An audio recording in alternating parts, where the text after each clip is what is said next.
Bueno, muchas gracias a Yamba por la invitación y bueno, ellos me sugirieron el título, querían que hablara del efecto de las temperaturas extremas sobre el rendimiento del cultivo de trigo. Vamos a ver qué les podemos contar. Perdón, vamos a volver. La presentación va a ir en sentido inverso a como está el título. Primero vamos a repasar un poquito del rendimiento de trigo y cómo se genera rápidamente. Después vamos a ver qué son las temperaturas extremas para el cultivo de trigo y qué impacto pueden tener. Y finalmente podemos discutir qué variables de manejo tenemos, ¿sí?, para manejar este riesgo. Bueno, como ustedes ya saben, ¿sí?, este es el cultivo de trigo y aquí este es el periodo o ventana crítica donde se está generando el número de granos. Tenemos que el número de granos, si bien se genera en todo el periodo a partir de las plantas por metro cuadrado, las espigas por metro cuadrado y los granos por espiga, si tenemos algún estrés en este periodo, cae muchísimo el rendimiento porque no tiene capacidad de compensar esa caída en el crecimiento. Una vez que tenemos formados los granos, lo que resta es el peso de grano y entre el número y el peso de grano tenemos nuestro rendimiento. Ahora, ¿qué está sucediendo adentro de las espigas aquí? Si vemos el detalle de una flor, una espiguilla central, lo que está sucediendo es que están evolucionando las flores dentro de las espiguillas.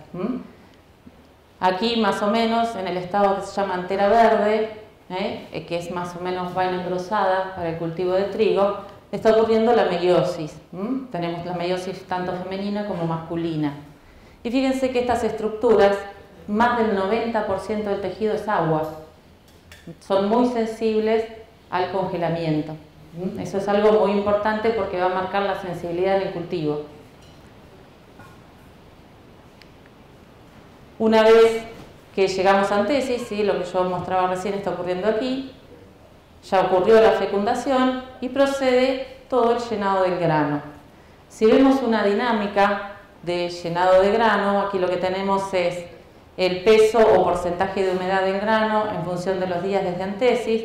Tenemos toda una primera etapa que nosotros no medimos, que es lo que se llama fase LAR, que es esta parte, donde hay muy poco crecimiento en materia seca, pero sí en volumen del grano. Y luego empieza a depositarse materia seca, ¿sí?, almidón, en el grano, pero fíjense que en realidad el peso fresco, que es todo el agua, empieza a crecer mucho antes y tenemos aquí el famoso plató hídrico entre el grano lechoso y el grano pastoso.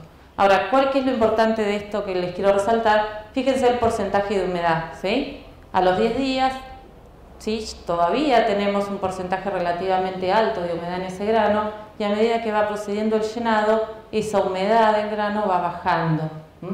Y eso es importante para el riesgo de helada porque es más difícil, si va bajando esa sensibilidad, es más difícil que ese tejido se congele.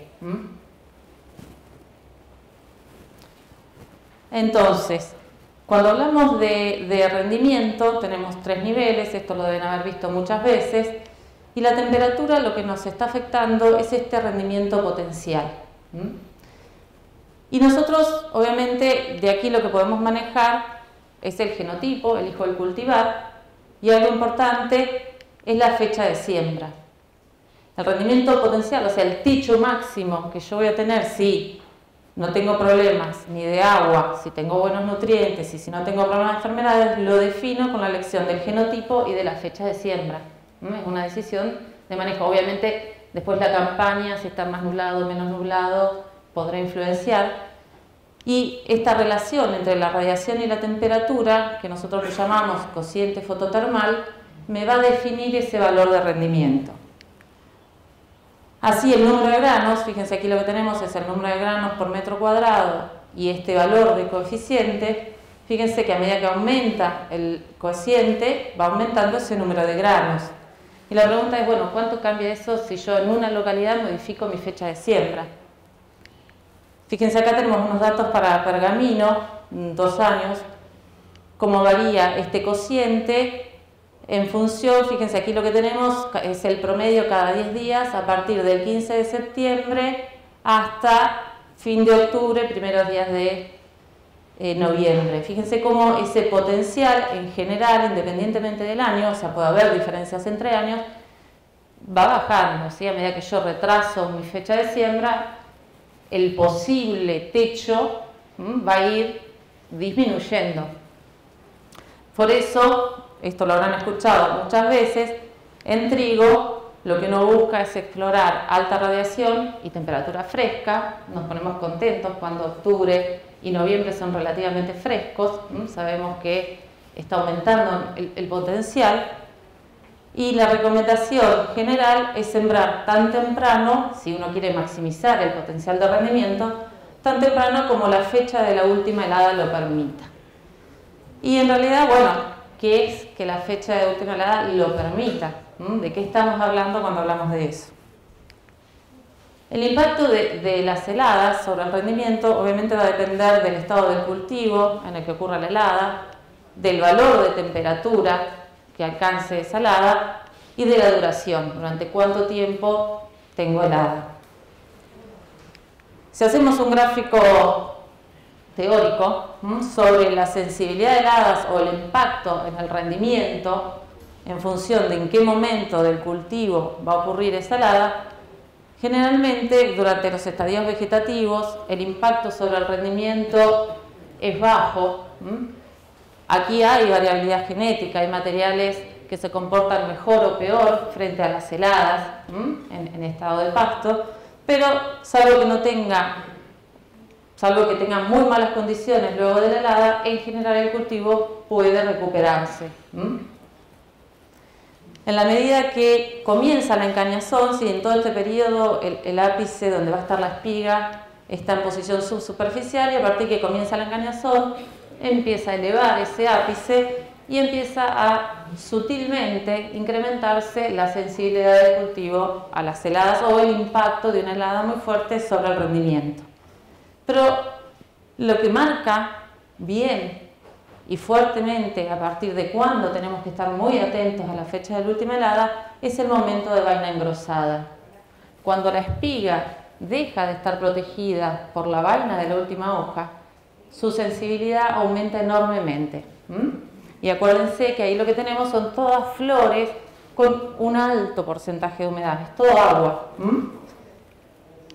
Entonces, a partir de ahí crece exponencialmente esa sensibilidad, se mantiene alta hasta más o menos 10 días después de antesis y luego baja, por lo que les contaba hoy con la dinámica del porcentaje de humedad de esos tejidos.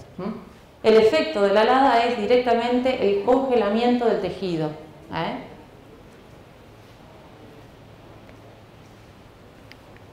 Fíjense, aquí hay algunas imágenes sobre efectos de helada que pueden afectar, por ejemplo, cuando están encañando. Fíjense, bueno, no se ve muy bien aquí, pero bueno, acá lo que se ve es sobre el pedúnculo. Ni bien ocurre la helada, lo que se va a ver es un tejido un poco más verde y como húmedo en superficie, ¿sí? Quiere decir que se rompieron esas células, que eso luego se puede estrangular. Fíjense la decoloración aquí en la base, y luego pasa a un estado bien necrótico marrón. Si ahí se quiebran los haces vasculares, me puede quedar la espiga completamente vana, o sea, pierdo completamente esa espiga. Si el daño es más liviano, ¿sí? Si la helada fue más suave, puede ser que vea una decoloración, pero también puede afectar, fíjense, directamente las espiguillas. Puedo perder directamente las espiguillas. Aquí tienen otros ejemplos, ¿sí? Esto es una helada todavía en vaina engrosada, que llegaron a congelarse. Fíjense las espiguillas de abajo. ¿Por qué? Porque la diferenciación de la espiga va del centro para abajo. Entonces estas todavía tenían más contenido de agua, era un tejido más frágil y se pudieron congelar. Aquí es, fíjense, un daño de helada justo cuando teníamos apareciendo recién la espiga por fuera de la vaina, y estos son distintos estados. Ahora, ¿qué representa? O sea, ¿de qué temperatura estamos hablando? ¿Sí? O sea, ¿qué pasa con el cultivo de helada y las temperaturas? El modelo clásico indica, esto es la cantidad la proporción de granos por espiguilla que se pierden. 1 quiere decir que no pierdo nada, 0 perdí todo. El modelo más antiguo y más clásico considera que el cultivo de trigo, ¿sí?, recién empieza a perder granos, ¿sí?, a congelarse por debajo de los menos 4 grados. Y que con muy poca diferencia, fíjense, entre menos 4 y menos 5 es una hecatombe, ¿sí? O sea, pierdo todo. Ahora, ¿cuál es el tiempo mínimo, ¿sí?, con el cual, a partir del cual se empieza a congelar el tejido? Y ahí eso, fíjense, es bastante variable. Algunos hablan reportes de 20 minutos, tienen que pasar 20 minutos por debajo de menos 4 para empezar a congelarse, y otros hablan de 2 horas. Todos estos estudios son en condiciones controladas.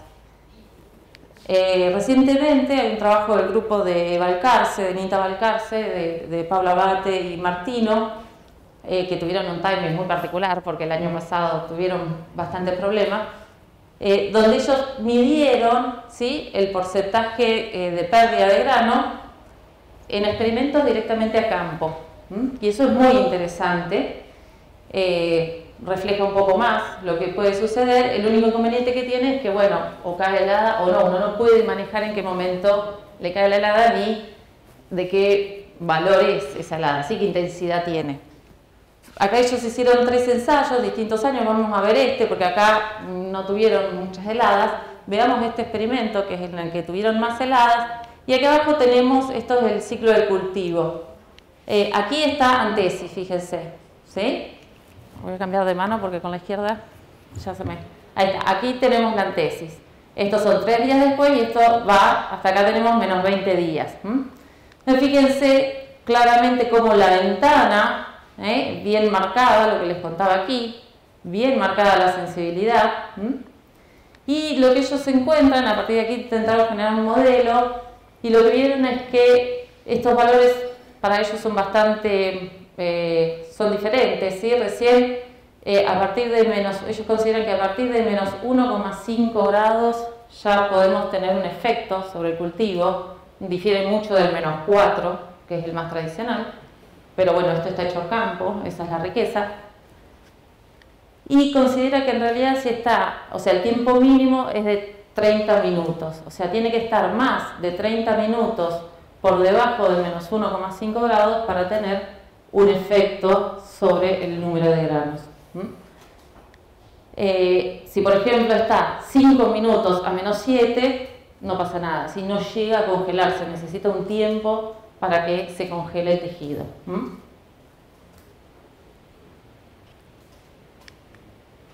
Bueno, entonces, ¿qué hacemos? ¿Qué reporte miramos? Porque esto es lo que pasa en el cultivo, ¿sí? Estas temperaturas son temperaturas medidas dentro del canopeo. Y no hay ningún registro que nosotros tengamos que nos indique esa temperatura, ¿sí? Lo que nosotros disponemos para elegir nuestra fecha de siembra son distintos valores, ¿sí? Tenemos la helada meteorológica, que es cuando está por debajo de 0 en abrigo meteorológico a 1,50 m de altura. Después tenemos la helada agrometeorológica, que es cuando tenemos menos de 3 grados en abrigo a 1,50 m. Y después tenemos la helada agronómica, que es la más alcahueta, si quiere decir, porque es la que vemos, ¿sí? Es la que nos levantamos y decimos, uy, heló. Y esa es la que cuando tenemos un registro de 0 o igual a 0 en intemperie a 5 centímetros del suelo. Son distintas mediciones. Veamos, y además tienen obviamente distinta distribución, y en función de qué miremos vamos a decir la fecha, la fecha de siembra. Fíjense, esta es la distribución de la helada meteorológica. Toda esta zona que estamos aquí está entre el 1 y 30 de septiembre como fecha media de última helada, más o menos. Si vemos específicamente Pergamino, fíjense, la fecha media de última helada es el 13 de septiembre con un desvío de 17 días. El valor de desvío es importante porque es el que nos permite calcular la probabilidad, ¿sí? El riesgo asociado a la helada. Y tenemos valores, obviamente, valores extremos, ¿sí? El valor extremo fue el 23 de octubre en el año 1955, por ejemplo. Pero la fecha media que uno tendría que mirar, si nos vamos a regir por esta helada, es el 13 de septiembre. ¿Qué pasa si miramos la helada agrometeorológica? La que dice, en realidad, que yo registre 3 grados o menos en el abrigo. Fíjense cómo se corre como 15 días. Estamos ya en el azul, ¿sí? En el celestito, que sería entre el 1 y el 14 de octubre en toda esta zona. Si vemos el valor exacto para Pergamino, es el 6 de octubre con un desvío de 20 días. A partir de estos datos, ¿sí? Bueno, no vamos a hacer la cuenta, pero si quieren después la charlamos. A partir de esos datos y la distribución normalizada, ¿sí? de un estadístico, yo puedo calcular una curva de probabilidad en función de la fecha. ¿Qué son estas curvas? Miremos la parte roja, que es la fecha de la última helada. Esto es si miro 0 o si miro menos 3. 3. Menos 3 no, que sea menor a 3. Fíjense cómo la distribución obviamente es muy distinta, ¿sí? Aquí lo que está marcado es si yo quiero trabajar con un 20% de probabilidad de helada. Fíjense que estoy hacia fin de septiembre, si miro la helada de 0, la meteorológica, y me corro bastante, casi hasta el 20 de octubre, si miro la agrometeorológica. Si encima intento mirar la helada agronómica, se corre más todavía. Fíjense, la helada agronómica, bueno, estos son unos datos que me pasaron del Instituto de Clima y Agua, es el 26 de octubre con un desvío de 25 días. Calculé la probabilidad, hice la curvita roja nada más, y fíjense que si digo, tengo como valor de referencia 20%, ya me estoy yendo al 21 de noviembre.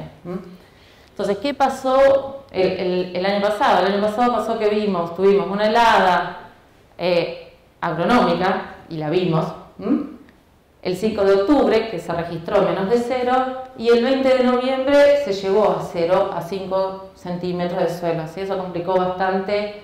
Bueno, no sé si tuvieron problemas, pero en algunos lotes complicó las hojas, ¿sí? Hubo que resembrar las hojas por las bajas temperaturas. Pero bueno, no se registró como una helada agrometeorológica, ¿sí? No hubo registro de eso. Y dependiendo de la posición del relieve que tengan el lote de trigo, puede ser que hayan tenido algún efecto en la espiga. Eso depende. Si yo estoy en un bajo, por ahí con esos días fríos, esa inversión llegó a afectarme la espiga. Pero bueno, con esta no se maneja nadie, ¿sí? Si no, tendríamos que sembrar muy tarde, y eso vamos a ver que nos va a traer muchas otras consecuencias. Lo que sí es claro es que si yo tengo 0 en abrigo meteorológico, no cabe duda de que hay una helada a 1,20, ¿sí? O a 1 metro, que es donde yo estoy teniendo mi cultivo. En general, el cultivo está entre 2 y 4 grados menos que lo que dice el abrigo, más o menos. Porque, bueno, la temperatura, o sea, el sensor dentro del abrigo está protegido. Más o menos los rangos que se manejan son esos, entre 2 y 4 grados menos. Eso puede cambiar, obviamente, si el cultivo tiene mayor o menor foliosidad, ¿sí? Tiene bastante variabilidad. Entonces, ¿qué hacemos? Bueno, esto es una decisión de cuán conservadores o arriesgados sean, y es una decisión neta de manejo de ustedes, ¿sí? Yo soy conservadora, así que les voy a contar qué haría yo. Entonces veamos algunos ejemplos con algunos cultivares para ver qué riesgos de heladas podemos tener. Acá lo que tenemos, estos son datos de un proyecto Procisur, que es un proyecto regional que estamos llevando a cabo aquí, donde, bueno, a futuro la idea es hacer mapas de riesgo, a partir de conocer la fenología, hacer mapas de riesgo de estrés hídrico, estrés térmico y anegamiento. Todavía no lo tenemos, pero cuando lo tengamos se lo muestro. Y aquí lo que tenemos son 2 años, este es el 2017 y el 2018 para algarrobo, sembrado en distintas fechas de siembra. Estos puntitos es que fíjense claramente cómo se dispara, se van. Si yo proyecto esto aquí, tendría que estar acá, ¿sí? Y eso no sucede, porque bueno, claramente algarrobo es un material que tiene un poco de requerimiento de frío, y por ejemplo 2017 fue más cálido, por eso lo tengo por arriba, que el 2018, ¿sí? Acuérdense que el 2017 el invierno fue muy suave, digamos. Y eso es lo que nos da la diferencia entre años en este material. Aquí lo que tenemos es la fecha de vaina engrosada y la de espigazón. Entonces, como límite, voy a mirar vaina engrosada, ¿sí? A partir de ahí crece exponencialmente la sensibilidad helada. Y vamos a pensar en trabajar, bueno, acá esto es para complicarlos, me he olvidado, nadie dijo que esto iba a ser simple. Acá lo que les puse es, esta es la probabilidad de helada meteorológica a 0, ¿sí? En función de esta fecha. Lo que hay que mirar es esto en función de esto, ¿sí? A medida que me voy de septiembre a octubre, baja obviamente mi riesgo de helada. Y aquí puse, ¿sí?, una helada más suave, consideré la agrometeorológica, tener 3 o menos en abrigo. Pero me voy a regir por esto y después voy a ver qué pasa con la espigazón. Entonces, pongamos que yo quiero trabajar entre un 10 y un 20% de riesgo de helada. Esa es mi medida de riesgo. Yo hasta ahí me estiro, más que eso no. Para eso me está diciendo que debiera llegar a vaina engrosada del cultivo entre el 26 de septiembre y el 6 de octubre, no más que eso. Entonces tendría que estar sembrando entre el 25 de mayo y el 12 de junio para eso. Si yo tomo este criterio de manejo, bueno, ¿qué riesgo estoy teniendo de una helada en la espigazón? Si veo la helada, lo que sería la helada más suave, ¿sí?, la agrometeorológica, fíjense que si siembro en esa fecha, ¿sí?, va a estar espigando el cultivo entre el 30 de septiembre y el 18 de octubre más o menos.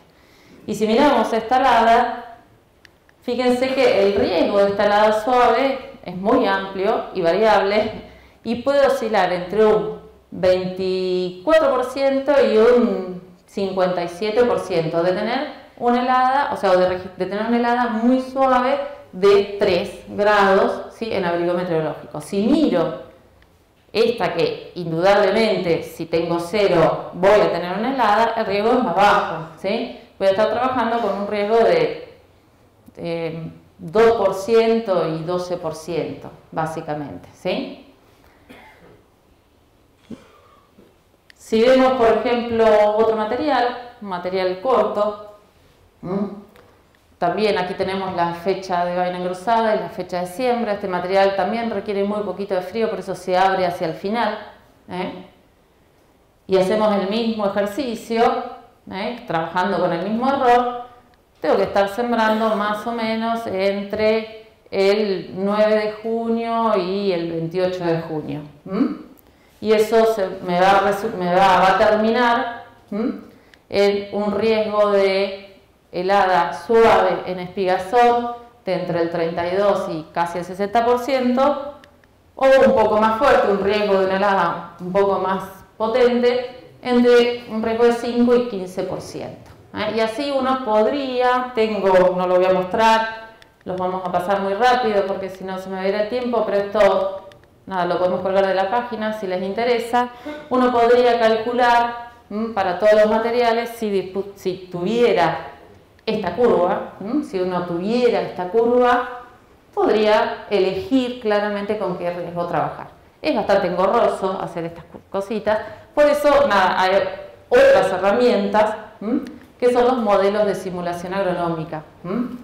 En base a estas respuestas, los modelos lo que hacen es calcular automáticamente las probabilidades, ¿sí?, y utilizando datos históricos de temperatura.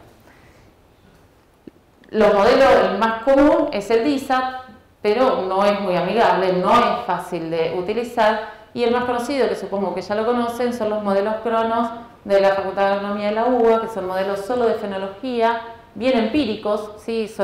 Es modelizar esto que yo les hice a mano, lo calculo automáticamente. Y el inconveniente, o sea, son simples, pero bueno, obviamente los inconvenientes que tienen es que no siempre los materiales más modernos llegan a estar, porque hasta que sale al mercado 2 años para testearlo y meterlo en el modelo, a veces si uno está trabajando con el cultivar que acaba de liberarse esta campaña, no tengo ese dato, ¿sí? Pero son modelos, el modelo Cronos es muy simple de utilizar, es gratis, lo pueden bajar de la página. Acá yo le pedí que nos hiciera, le pedí Klein Rayo para mirar otro material en pergamino, sembrado el 5 de julio. Y fíjense que les da todas las etapas del ciclo y les va a marcar este periodo crítico, entre qué fecha, estaría entre el 3 de octubre y el 30 de octubre, y les calcula un riesgo de helada, una probabilidad de helada, y ahora vamos a ver también la probabilidad de golpe de calor. Ahora, ¿cómo calcula el modelo esta probabilidad de helada? Fíjense que utiliza otros parámetros.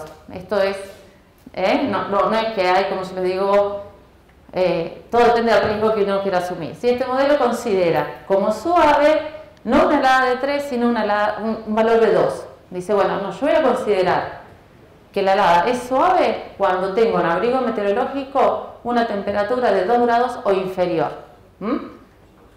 Moderada cuando en el abrigo estoy registrando 0. Intensa, -2, con lo cual en el cultivo puedo tener un -4 ya. Ya es bastante intensa.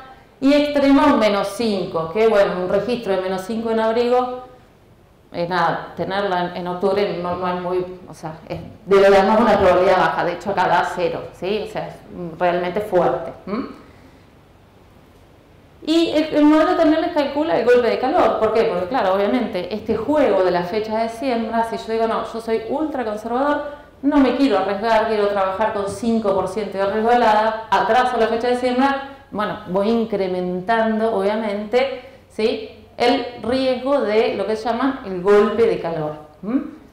De entrada, solo por atrasar la fecha, ya estoy perdiendo rendimiento potencial, acuérdense. Porque estas son, fíjense, las temperaturas máximas en septiembre, octubre y noviembre. Fíjense nuestra zona, aquí estamos entre 18 y 20 grados más o menos, ¿sí? Esta es la temperatura máxima media de cada mes, ¿sí? Es la media de cada mes. Si me voy a octubre, ya dejo de estar en el verde oscuro y ya empiezo a pasar entre los 22 grados. Y si estoy muy hacia noviembre, sí, que es generalmente donde estamos llenando grano, ya estoy en el verde clarito, que es entre 24, no lo llego a leer, sí, entre 24 y 26 o 28 ya toda esta zona. Y esto tiene, la temperatura tiene 2 efectos. Un efecto que es el efecto general sobre el desarrollo, que nos hace perder rendimiento, ahora vamos a ver cómo. Y otro efecto que es el estrés térmico.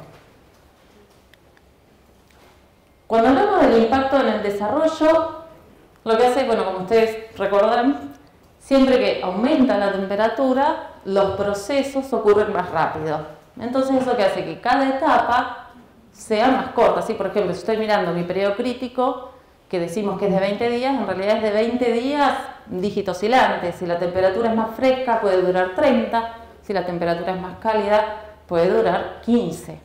Si dura 30, voy a tener más crecimiento acumulado y puedo generar más número de granos. Y si dura 15, menos, ¿sí?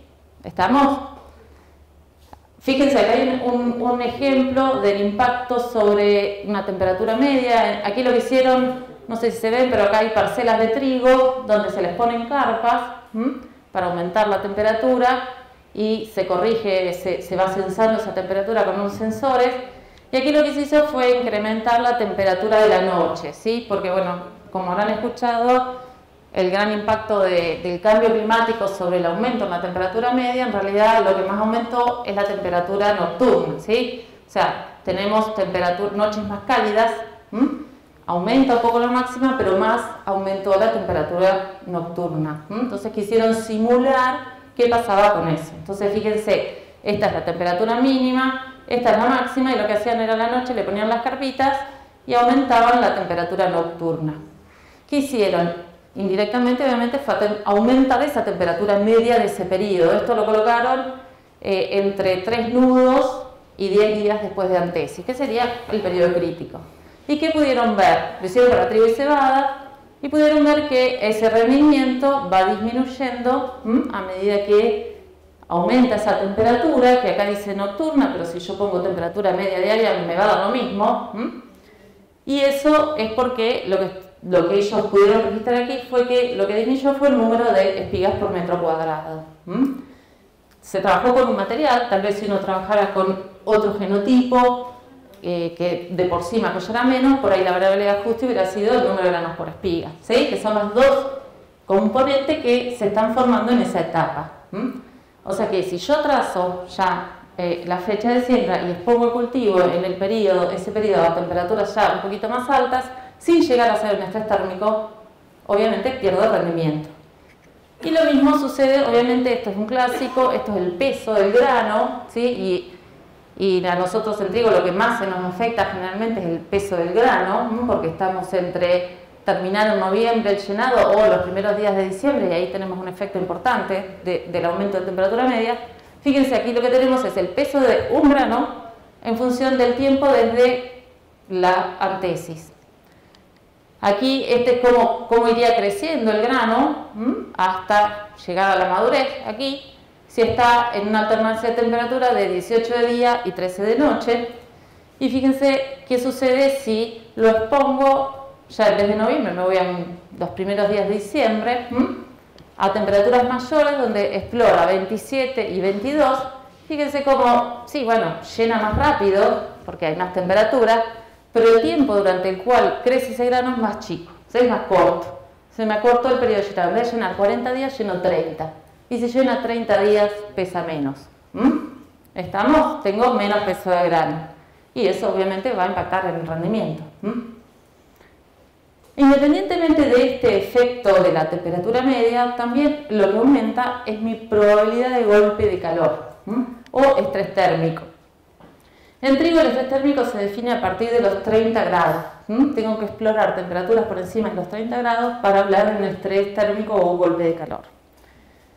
Si hacemos lo mismo, o sea, obviamente igual que para una helada, el efecto del estrés va a depender del momento del ciclo, del valor de temperatura alcanzada y de la duración. Durante cuánto tiempo estoy por encima de esa temperatura.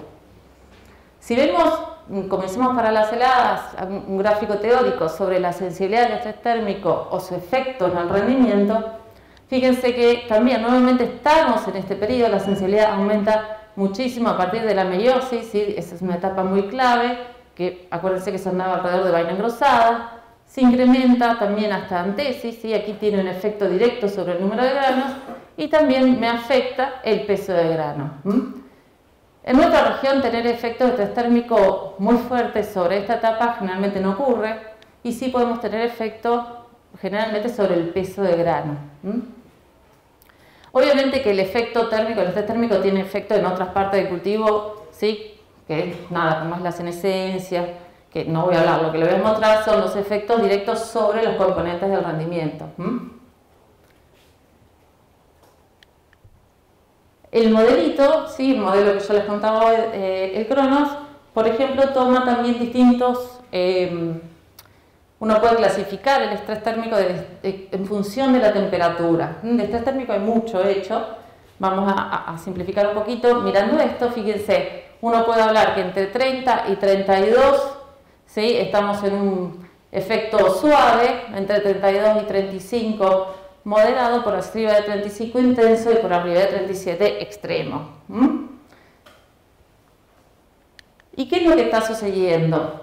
Fíjense, acá lo que tenemos es la fertilidad de las flores en función del tiempo. Aquí lo que tenemos es la floración, ¿sí? Eso serían 15 días antes o 20 días después de floración. Y aquí las plantas, esto está hecho en condiciones controladas, lo que hicieron fue pasar las plantas, venían de una alternancia de 25 y 15 y las pasaron, fíjense, 36, bastante alto, 36 a 26, durante 5 días y después las volvían a la temperatura más baja, ¿sí? Las sacaban 5 días y las volvían a poner. Y se fijaron qué pasaba con la fertilidad de las flores. Fíjense nuevamente lo que les contaba, cómo está centrado en floración los efectos más importantes.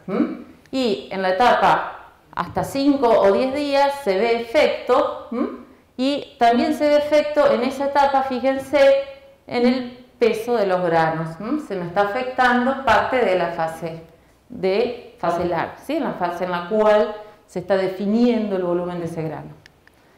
Si ampliamos esto y después hicieron otro ensayito donde no pusieron 5 días, sino 2 días.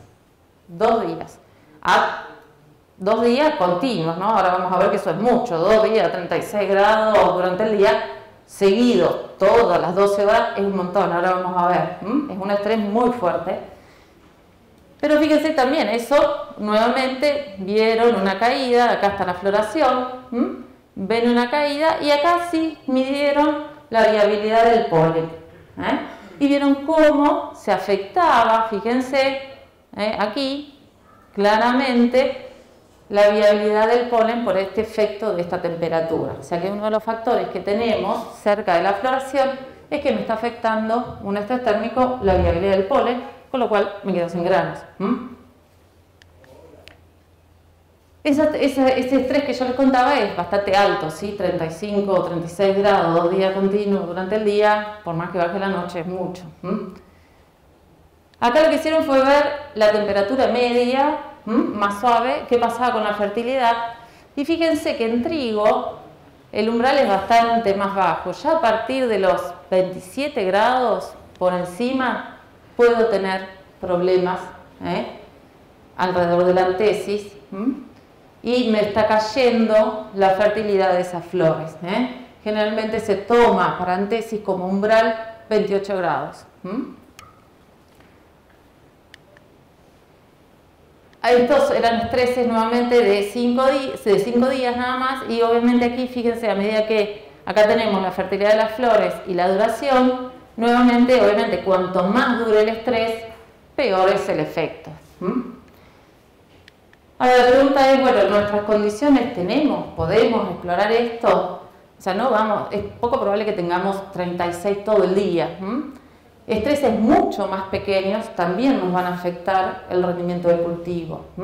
Generalmente, al mediodía podemos tener momentos del día en el cual estamos 2 o 3 horas por arriba de 30 o 29 grados. Y eso nos puede afectar. Fíjense, yo acá les voy a mostrar unos datos que tenemos de acá, que fueron unos años, bastantes años atrás. Fue el 2017 y 2018, no sé si ustedes se acuerdan, pero bueno, el 2017 nevó, ¿sí? Fue algo para recordar. Y el 2018 nos cocinamos, ya sea el final del cultivo. 2007. Claro, 2007, dije 10. Para no volver tanto atrás en el tiempo. Bueno, 2007 nevó. Y el 2008, hacia el final del cultivo, no sé si se acuerdan, pero nos cocinamos, ¿sí? Fue un noviembre muy cálido. Que en términos de producción vino asociado obviamente alta temperatura y generalmente van juntos estrés hídrico, pero estos ensayos que nosotros teníamos acá con muchos materiales estaban regados, o sea que no tenemos duda que es más un efecto de temperatura. Y fíjense que si uno mira la temperatura media de los años, miremos esto, fue muy cálido aquí, fíjense que la diferencia que estamos viendo en noviembre no es para, o sea, no alarma a nadie, decimos 25 de media, no pasa nada. Pero cuando yo miro la máxima, esto es directamente noviembre, el efecto y la temperatura máxima. Fíjense que tuve los primeros 15 días de noviembre siempre por arriba de 30. En algún momento del día tenía algunas horas por arriba de 30.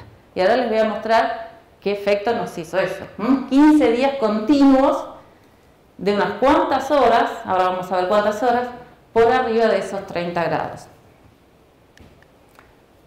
Acá lo que tenemos es el rendimiento, estaban divididos en ciclos cortos y ciclos largos, el rendimiento en función del número de granos. Fíjense que esa temperatura en noviembre, el número de granos que exploré, perdón, esto es un año, el 2008 y este es el 2007. Fíjense que el número de granos, el rango explorado, es más o menos el mismo, o sea, no tuvo impacto en el número de granos. Fue un impacto neto sobre el peso. Fíjense el rendimiento, tuve deltas de 1,5 toneladas a 2. Mucha diferencia. Y fíjense el peso de grano. Acá lo que tenemos es el peso de grano y el rendimiento. Fíjense, este es el 2008 y este es el 2007. Y estos son los ciclos cortos. Tuvimos pesos de grano por debajo de los 30 miligramos, llegamos a tener pesos de grano de 19, una cosita chiquita, finita, por efecto de esa temperatura. Y eso sucedió acá, o sea, podemos algunos años tener ese tipo de situaciones. Algo interesante, pero de lo cual, bueno, no sabemos realmente cuando vamos a elegir el material cómo se comporta, es que con el efecto, o sea, el golpe de calor, sí hay variabilidad entre materiales en su comportamiento. No todos los materiales se comportan igual. Para la helada tardía, hasta ahora en trigo no hay reportada variabilidad. No es que un cultivar es mejor que otro en la helada tardía. Las diferencias que pueden haber en pasto no se traducen a efectos en la helada tardía. Se pierde completamente esa diferencia cuando inicia la encañazón. En cambio, para el estrés térmico hay variabilidad. Fíjense, nosotros lo que hicimos acá fue ver el peso de grano en el año que tuvimos el estrés y calculamos un índice de estrés. Este índice de estrés lo que hace es que es parecido al concepto de tipo térmico, digamos, pero lo que se va acumulando es la temperatura, ¿sí?, por hora, cuánto estoy por arriba de 30. Entonces voy sumando, ¿sí?, hago la temperatura menos 30 y cuántas horas estoy, un día, y voy sumando y calculo un índice de estrés, ¿sí?, que se llama grados centígrados hora. Y bueno, hubo materiales que por su fecha casi no tuvieron estrés y estas diferencias en peso de grano son genotípicas. Los cultivares difieren en su peso de grano, claramente. Pero fíjense, a medida que aumentaba el estrés, obviamente esa diferencia se va achicando, pero hay mucha diferencia, ¿sí? Para el mismo estrés experimentado, qué sé yo, el 10, que era, bueno, es viejo, Iña Tijereta, se comportó peor que Biointa 3000, por ejemplo, ¿sí? O para un estrés mayor, entre el cultivar 5 y el 7. El 5 es Klein Tauro, tuvo mejor comportamiento, y el 7, Klein Castor, tuvo un peor comportamiento. O sea que esa variabilidad existe. Ahora, ¿qué hacemos? Sé que con las heladas tardías, por lo que le contaba recién, no me queda otra que manejar escape o un manejo de probabilidades, nada más. Y con el estrés térmico también puedo trabajar con eso. Nadie va a decidir una fecha de siembra en esta localidad en función del estrés térmico. Pero sabemos también que hay variabilidad genotípica. Ahora la pregunta es, bueno, si yo dispongo siempre de toda la información necesaria como para poder tomar y manejar esto, y a veces no lo dispongo. Entonces, mi sugerencia, que es muy clásica, final, si uno tiene la información, usar la información que tiene. Y si no tengo, porque es un material nuevo, todavía, o sea, tengo una idea de la recomendación de criadero, pero no lo tengo en ningún modelo, no tengo la curva de respuesta de la fecha de siembra y la espigazón, bueno, lo que uno tiene que hacer es no poner todos los huevos en la misma canasta, en la medida de lo posible, si la logística lo permite, sino separarlos y diversificar cultivares, diversificar fechas de siembra, y de esa modo uno puede, sí, como en cualquier cosa que sea manejo de riesgo, diversificar. Y bueno, si tengo una helada, se me afectará más un material y no el otro, y diferencias en fechas de espigazón me van a permitir cierto manejo en todo a nivel de explotación, ¿no?, de este riesgo. Y bueno, ya hablé demasiado, no sé cómo viene con el tiempo, pero bueno, muchas gracias por su atención.